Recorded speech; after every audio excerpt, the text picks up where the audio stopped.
Hello friends. तो आज के एक नए सेशन में आप सभी का स्वागत है। आज हम डिस्कस करने वाले हैं lecture 7 last 25 days preparation through MCQs की सीरीज में। एग्जाम की डेट अगर कहें तो वो लगभग डिसाइडेड है। 17 टू 25 अक्टूबर तक एग्जाम्स हो सकते हैं। ठीक है, एडमिट कार्ड जो है वो जल्दी रिलीज हो जाएंगे। आज अगेन हम लोग डिस्कस करेंगे 25 एमसीक्यूज फ्रॉम डिफरेंट एग्जामिनेशंस और कुछ न्यू क्वेश्चंस हैं, कुछ प्रीवियस ईयर क्वेश्चंस हैं।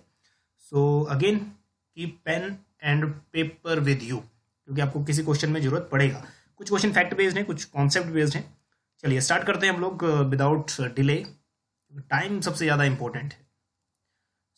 कोशिश करेंगे कि जो सेशन है वो 25 टू 30 मिनट में समअप हो जाए, ताकि जो नेक्स्ट आप लोगों की प्रिपरेशन है उसमें हिंड्रेंस वगैरह कुछ ना आए ज़्यादा।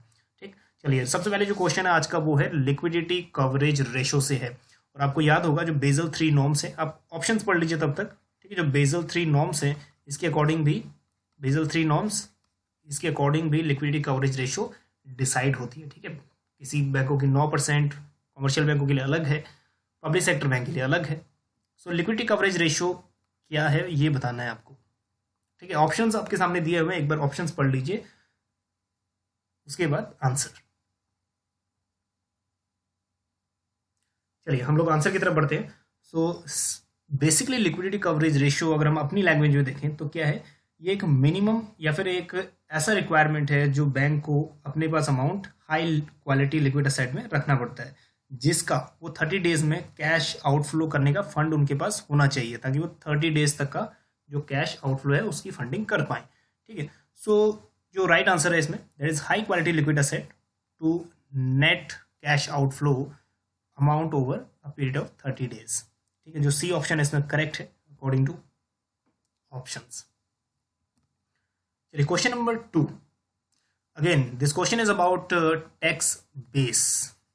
पूछ रहा है which of the following statement is true regarding tax base. ठीक है, आपको एक चीज पता होगा कि टैक्स बेस क्या है। इंडिया में टैक्स बेस क्या है? टैक्स बेस होता है नेशनल इनकम।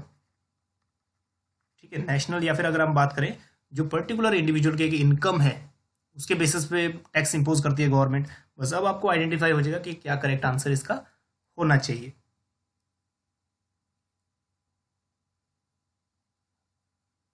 ठीक है, आंसर्स हम लोग यहाँ स्टडी नहीं कर रहे हैं। एक बार अगर लेंथी वीडियो होता है, अगर आप लोग नहीं दे पा रहे आंसर इतनी जल्दी क्विकली, कोई बात नहीं, वीडियो को पॉज कर लेना, उसके बाद आंसर दे देना। ठीक है, और एक एक करके हम लोग यहाँ जहाँ जरूरत होगी वहीं हम लोग ऑप्शंस पढ़ेंगे, क्योंकि ऑप्शंस पढ़ने का इतना ज़्यादा कोई स्कोप है नहीं। ठीक, जो राइट आंसर है उसकी तरफ मूव करते हैं।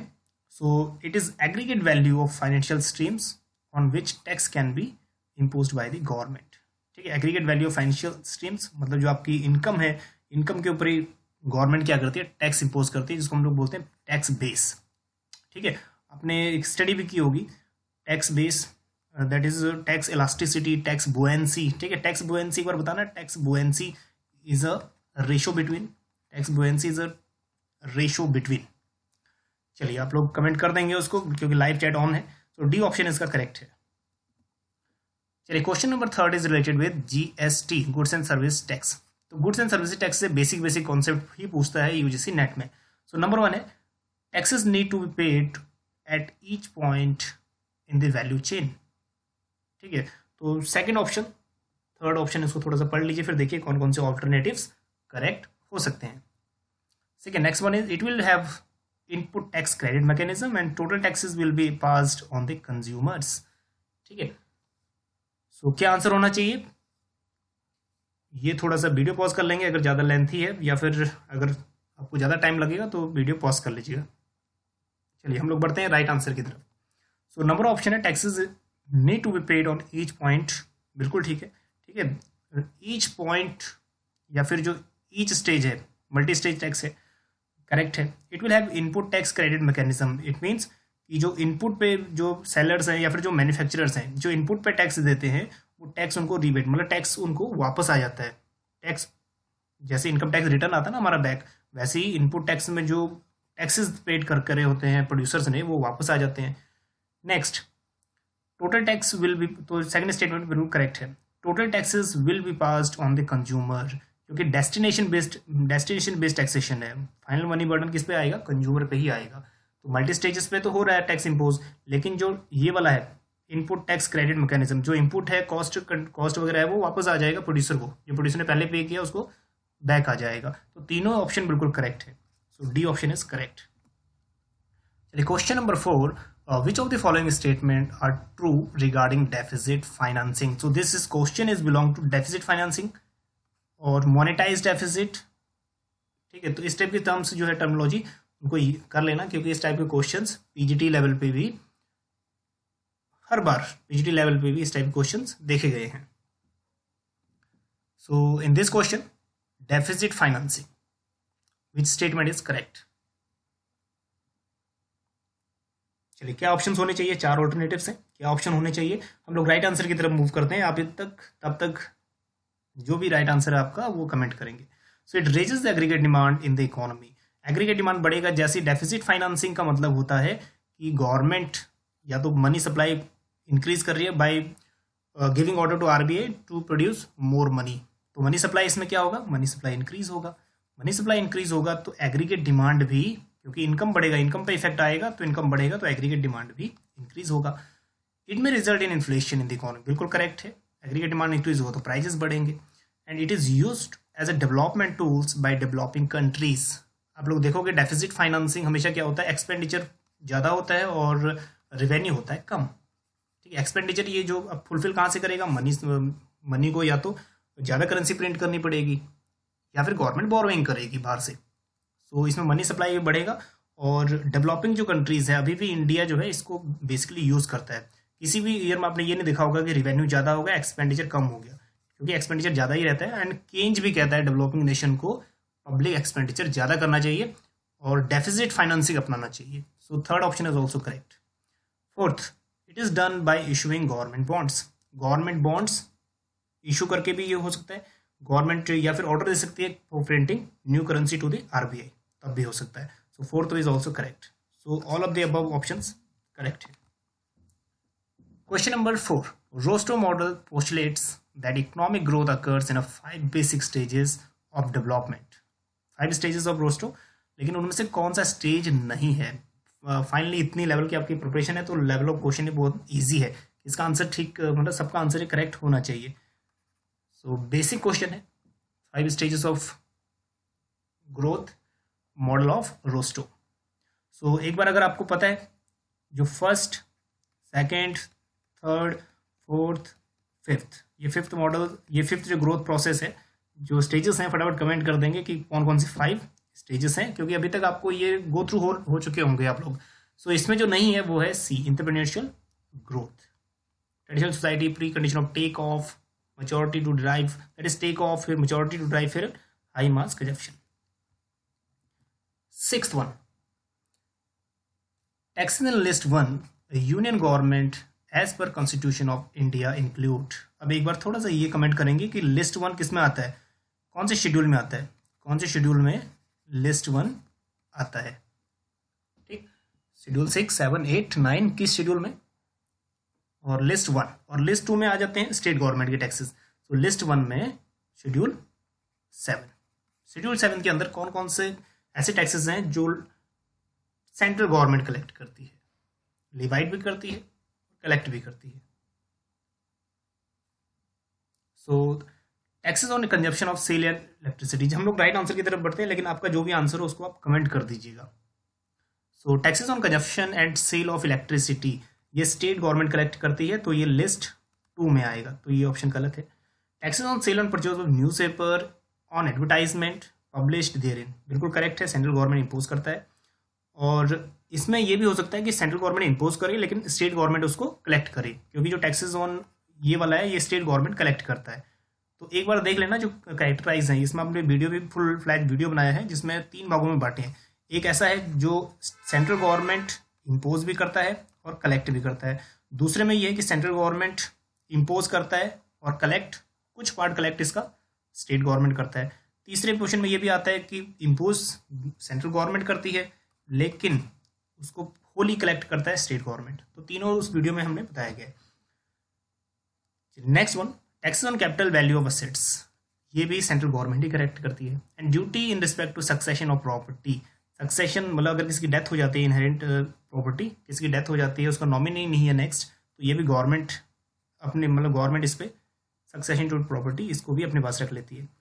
सो या फिर ड्यूटीज इम्पोज करती है। So that is 3, second, third, fourth list 1 के अंदर इंक्लूड है। So C1 is correct.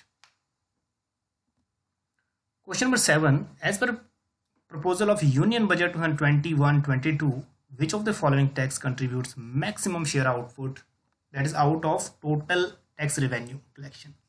Maximum share किसका है? ठीक है, बजट 2021 दैट इज 21-22, और ये वाला कर लेना, इसमें इकोनॉमिक सर्वे भी कर लेना। इकोनॉमिक सर्वे में से कुछ क्वेश्चन आ सकते हैं, क्योंकि अभी जो 8th को राजस्थान का भी एग्जाम है असिस्टेंट प्रोफेसर का RPSC के थ्रू, तो उसमें भी आपके लिए बेनिफिशियल रहेगा। तो इसमें maximum share according to these options, तो हो सकता है जो मैक्सिमम शेयर इसमें ऑप्शन ना हो, लेकिन इन चारों ऑप्शन में से क्या मैक्सिमम है वो। चलिए, तो मैक्सिमम है हम लोग एक बार स्टडी कर लेते हैं। कॉर्पोरेशन टैक्स 14% और दैट इज 13%, और यूनियन एक्साइज ड्यूटी तकरीबन ये रहता है 8%, और इनकम टैक्स का पोर्शन है 14%, बल्कि जो GST है ऑप्शन में नहीं है, लेकिन GST भी मैक्सिमम शेयर कर रहा है 15%।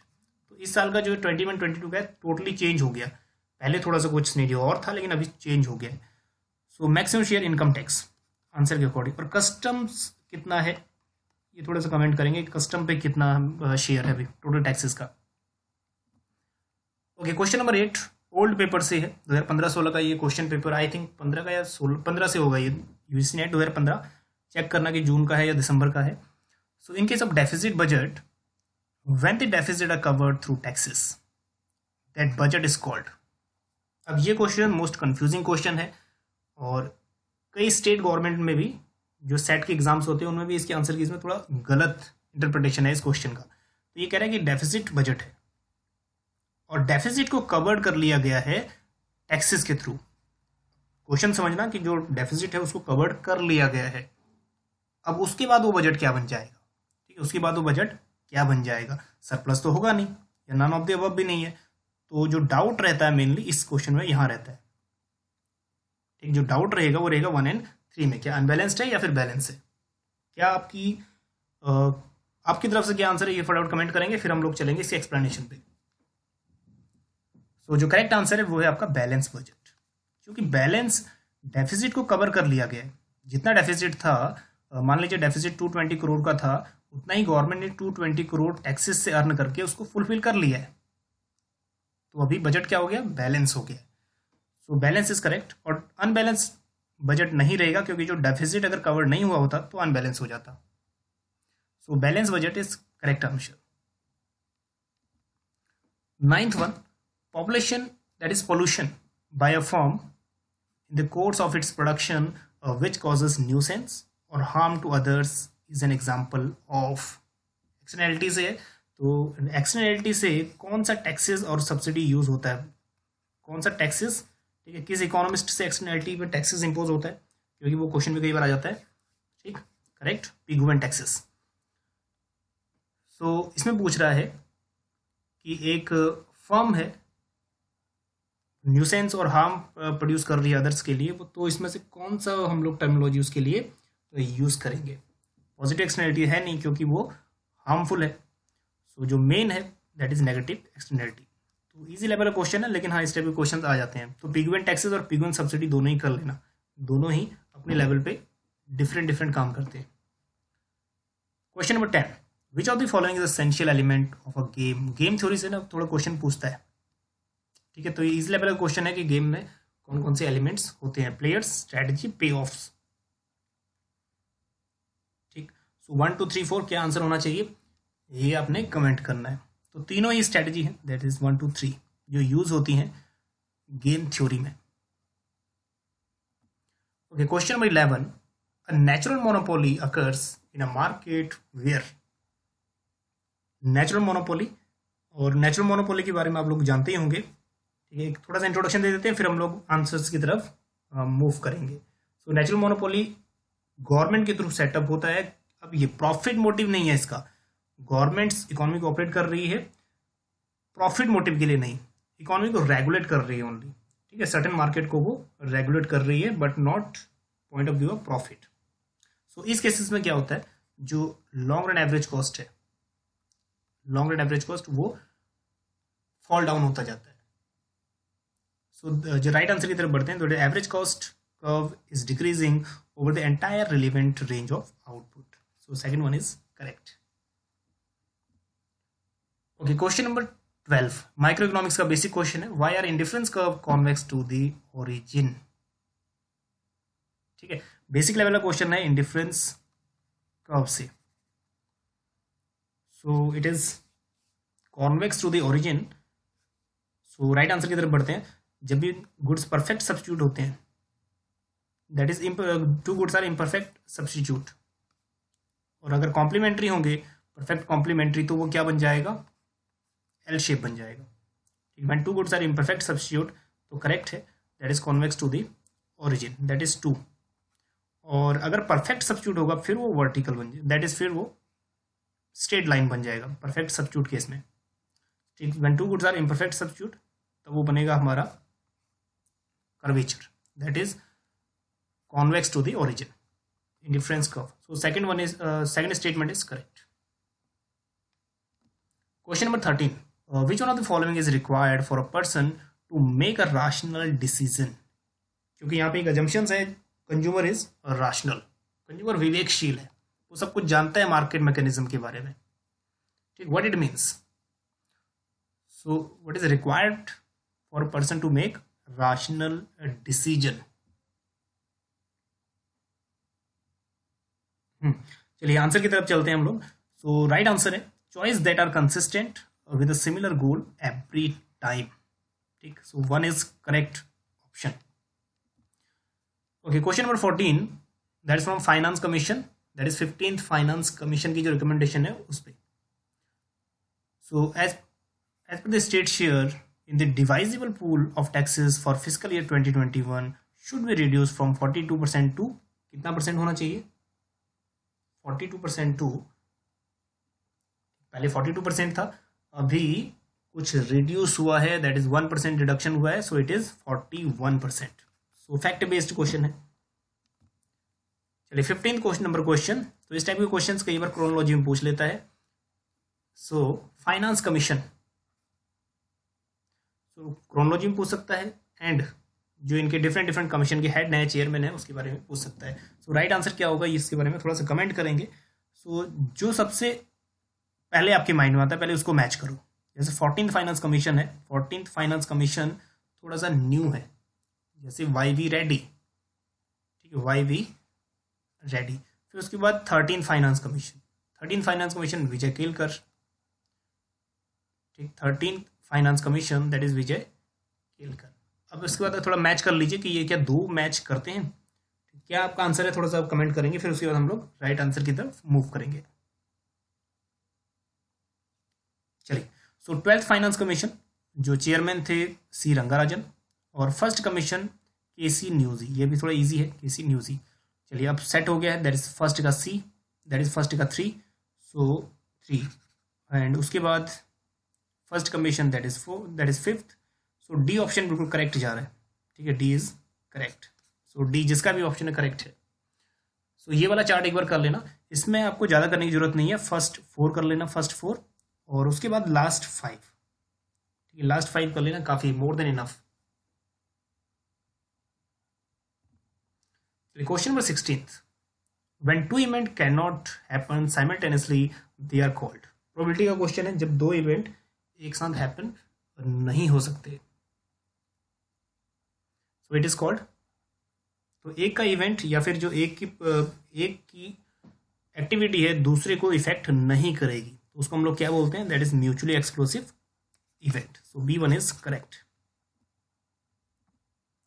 ओके, क्वेश्चन नंबर 17, अब आपको जरूरत पड़ेगी पेन और पेंसिल की, तो इसमें प्रोबेबिलिटी आपको निकालनी है। What is the probability of getting 3 heads in 6 tosses of a fair coin.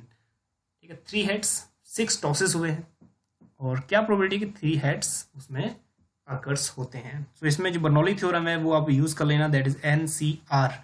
उसके बाद प्रोबेबिलिटी ऑफ हैपनिंग, ठीक है, probability of happening are multiplied by probability of not happening that is q, ठीक है, पावर n माइनस आर। ये वाला जो form है इसको यूज़ कर लेना, बर्नौली थ्योरम। थोड़ा सा इस क्वेश्चंस में भी इस टाइप के क्वेश्चंस इससे सॉल्व हो जाते हैं इसलिए। चलिए आप सॉल्व करिए, तब तक हम भी सॉल्व करते हैं इसको। तो पहले फैक्टोरियल निकालिए NCR, ठीक है, NCR फैक्टोरियल निकालेंगे हम लोग, n फैक्टोरियल, उसके बाद that is upon r factorial multiply by n minus r factorial. ठीक, फैक्टोरियल का साइन हम लोग ऐसे भी दे सकते हैं, और अगर आप एक्सक्लेमेशन का देना चाहते हो तब भी दे सकते हो, एक ही बात है। चलिए उसके बाद इसको सॉल्व करते हैं। n फैक्टोरियल, n कितना हमारा 6, सो फैक्टोरियल निकालेंगे 6 multiply 5, 4 multiply by 3 multiply by 2 and 1, और उसके बाद r कितना रह जाएगा हमारे पास 3 heads, so 3 multiply by 2 multiply 1 multiplied by n minus r. तो n माइनस आर हमारा कितना हुआ, n 6 माइनस 3, तो 3 मल्टीप्लाई 2 मल्टीप्लाई 1, ठीक है। सो इससे ये कट गया, और 2 से 4 ये आ गया 2, एंड 3 से 6, सो ये आ गया दैट इज 2, सो 2 5 10, 10 हो जाए 20, सो हमारा NCR दैट इज 20। उसके बाद प्रोबेबिलिटी ऑफ हैपनिंग, क्या प्रोबेबिलिटी है कि हेड आए, तो प्रोबेबिलिटी कितनी होती है 1/2 पावर r कितना है हमारा 3, ठीक है, r है 3, सो n यहाँ पे स्पष्ट है, n हमारा कितना है 6 और r कितना है 3, सो मल्टीप्लाइड बाई 1/2, नॉट हैपनिंग की प्रोबेबिलिटी भी आधी है 1/2, और इसका जो पावर है n माइनस 2, n की वैल्यू कितनी है 6 माइनस 3, सो इट इज 3। तो आगे सॉल्व कर लीजिए, दैट इज 20 अपॉन 2 का क्यूब 8 मल्टीप्लाई 1/2 की पावर 3 दैट इज 8, सो 20/64। इसको और रिड्यूस करो, ये हो गया 5/16, ठीक, 5/16 जिसका भी आंसर है बिल्कुल करेक्ट है, डी।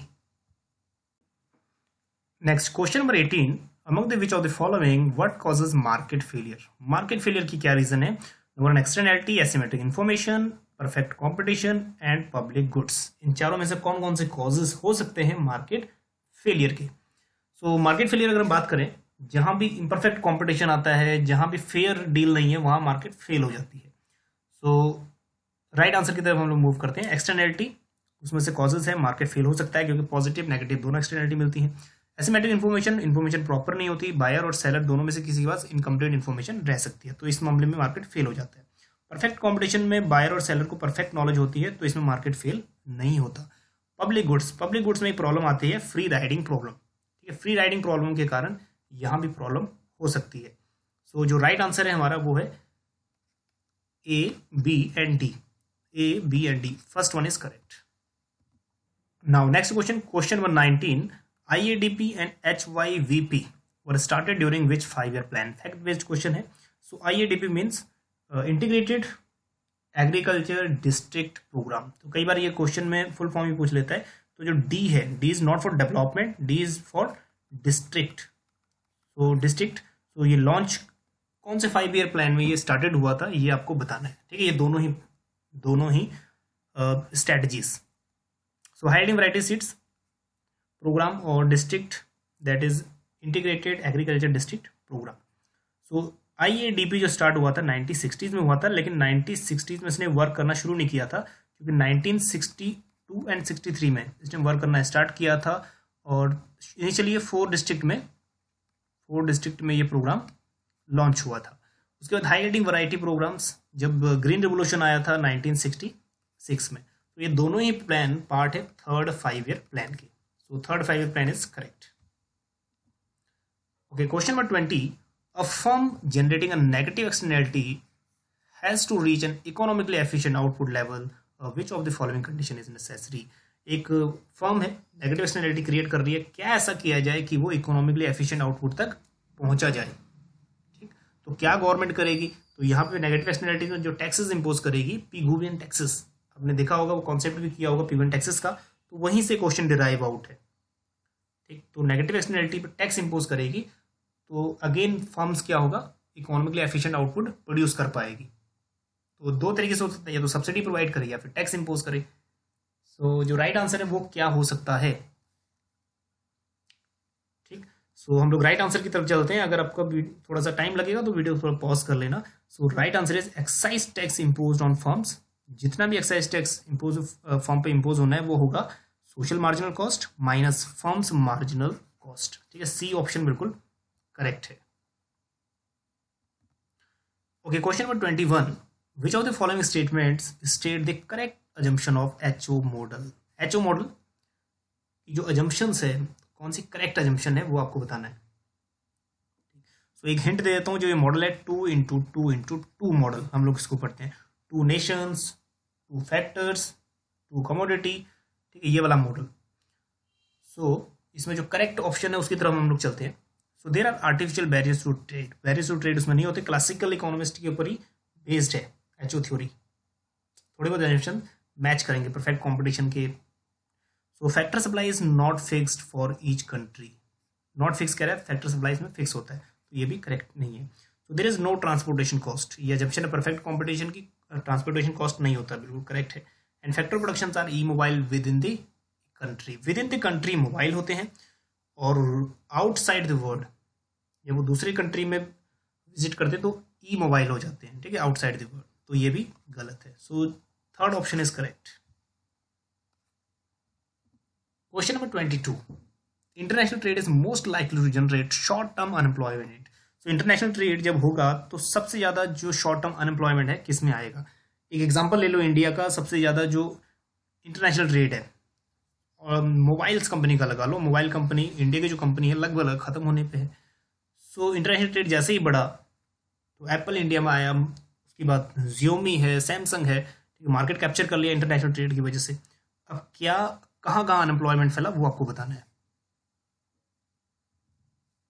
ठीक, तो राइट आंसर जो है माइंड में इंडिकेट कर गया होगा। So right answer is that is B, import competing industries. जो इंपोर्ट कॉम्पिटिंग इंडस्ट्रीज है इनको सबसे ज्यादा लॉस होगा, क्योंकि ये कंपटीशन फेस नहीं कर पाएंगे।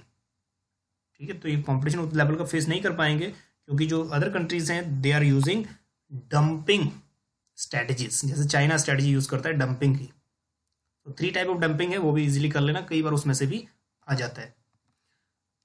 Question number 23, arrange the following sector in the ascending order. Question पुराना है, मोस्ट रिपीटेड है, और हर बार किसी न किसी वे में या तो ग्रोथ पूछ लेगा, या तो इसका बेस ईयर पूछ लेगा, या तो इनकी वेटेज पूछ लेगा। तो इस क्वेश्चन में वेटेज पूछा हुआ है, वेटेज, और इसका जो बेस ईयर है वो 2011-12 है।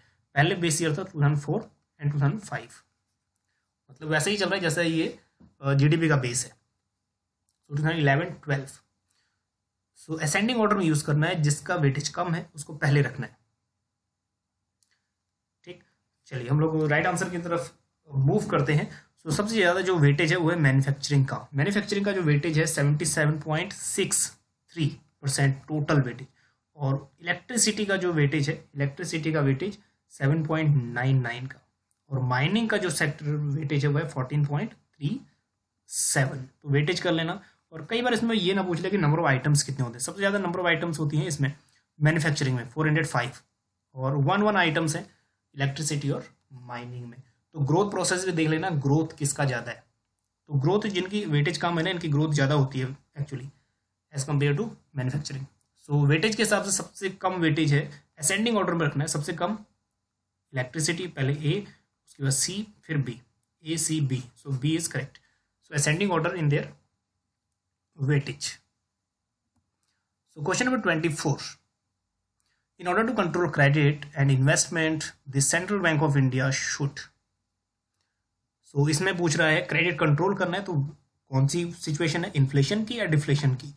थोड़ा सा कमेंट करेंगे कि कौन सी सिचुएशन है, इन्फ्लेशन या फिर डिफ्लेशन, तो आपका आंसर इजीली फाइंड आउट हो जाएगा। सो क्रेडिट कंट्रोल है, क्योंकि मनी सप्लाई बढ़ा हुआ है, पहले कैश फ्लो मार्केट में बहुत ज़्यादा हो रहा है। सो अब उसको क्या करना है, उसको रिड्यूस करना है मनी सप्लाई को। तो सेंट्रल बैंक ऑफ इंडिया क्या करेगा। ठीक, जो अपने टूल्स हैं, क्वालिटेटिव टूल्स हैं, क्वांटिटेटिव टूल्स हैं, अब उनको क्या करेगा ये आपको बताना है। चलिए राइट आंसर की तरफ मूव करते हैं। So at the time of inflation, क्योंकि ये जो इन्फ्लेशन की प्रोसेस है, इन्फ्लेशन मनी सप्लाई बढ़ा हुआ है तो उसको कम करना है। So high cash reserve ratio, cash reserve ratio को तो बढ़ाएगा। ठीक है, कैश रिजर्व रेशो बढ़ाएगा, बिल्कुल ठीक है। इन 2 स्टेटमेंट से एक में हो सकता है। उसके बाद क्या सिक्योरिटी सेल करेगा या बाय करेगा। ठीक है, तो मनी मार्केट में यहाँ पे इकोनॉमी में बहुत सारा मनी है, उसको यहाँ से सेल कर देगा, क्योंकि ओपन मार्केट ऑपरेशन है ना, open market operation, sale and purchase of government securities, तो गवर्नमेंट सिक्योरिटी यहाँ सेल कर देगा ओपन मार्केट में। So A is correct. और जब डिफ्लेशन होता तो डिफ्लेशन में बाय कर लेता, ठीक, और कैश रिजर्व रेशियो को रिड्यूस कर देता। तो इसमें क्या है, sale securities in open market and high cash reserve ratio. Okay, last question आज का जो है काल्डोर्स की ग्रोथ मॉडल से। Kaldor growth model is based on the following assumption. पहले ये क्वेश्चन पेपर 2 में आता था, ठीक है। सो अभी भी कोई क्वेश्चन ना पूछ ले तो इसमें से कौन सी अजम्पशन काम करती है काल्डोर्स की।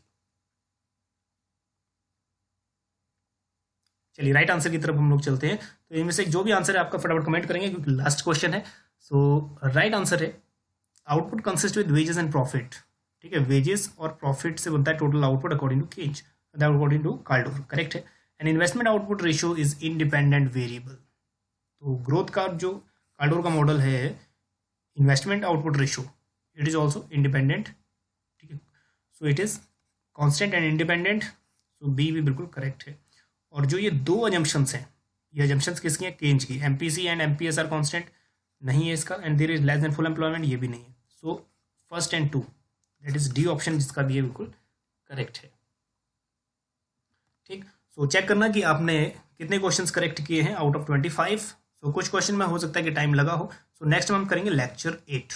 अब लेक्चर 8 में भी हम लोग कुछ अलग अलग लेवल के क्वेश्चंस डिस्कस करेंगे। अपने उस लेवल की प्रिपरेशन जारी रखना, क्योंकि लास्ट मोमेंट में आपके पास टाइम नहीं है। लास्ट मोमेंट अपने जो नोट्स है ना आपके, उसी को रिवाइज करिए। जो लास्ट 5 डेज रहेंगे उन्हीं को रिवाइज करिए, नया कुछ करने की जरूरत नहीं है। लेकिन जो एमसीक्यूज हैं, कहीं से भी एमसीक्यूज सोर्स हैं आपके, एमसीक्यूज प्रैक्टिस करते रहिए, ये आपका कॉन्फिडेंस बूस्टअप करेंगे। अगर इतने ज़्यादा लेवल के क्वेश्चन नहीं ठीक होते तो कोई बात नहीं, तो वहाँ पे डीमोरलाइज होने की कोई ज़रूरत नहीं है, प्रैक्टिस करते रहिए। मिलते हैं आपको नेक्स्ट लेक्चर में, तब तक के लिए ठीक है, गुड बाय। और लेवल ऑफ प्रिपरेशन अपनी जारी रखिए, ठीक, गुड बाय।